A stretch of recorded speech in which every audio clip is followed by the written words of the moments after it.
लबनान में इसराइली हमलों में 4 बच्चों समेत मज़ीद 14 अफराद को शहीद कर दिया गया। लबनान की वजारत सेहत के मुताबिक इसराइल ने जनूबी लबनान में 2 मकामात पर बमबारी की।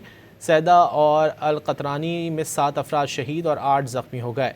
जनूबी शहर अल-बंतीता में भी 7 अफराद लुक़्मा अजल बने, जिनमें 4 बच्चे भी शामिल हैं। लबनान में 28 फरवरी से जारी इसराइली जारहियत में शहादतें 826 हो गई हैं, जबकि बेघर अफराद की तादाद 8,31,000 से तजावुज़ कर चुकी है।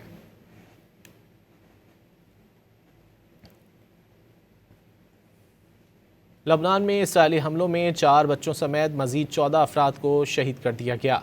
लबनान की वजारत सेहत के मुताबिक इसराइल ने जनूबी लबनान में 2 मकामात पर बमबारी की। सैदा और अल-क़तरानी में 7 अफराद शहीद और 8 ज़ख्मी हो गए। जनूबी शहर अल-बंतीता में भी 7 अफराद लुक़्मा अजल बने, जिनमें 4 बच्चे भी शामिल हैं। लबनान में 28 फरवरी से जारी इसराइली जारहियत में शहादतें 826 हो गई हैं, जबकि बेघर अफराद की तादाद 8,31,000 से तजावुज़ कर चुकी है।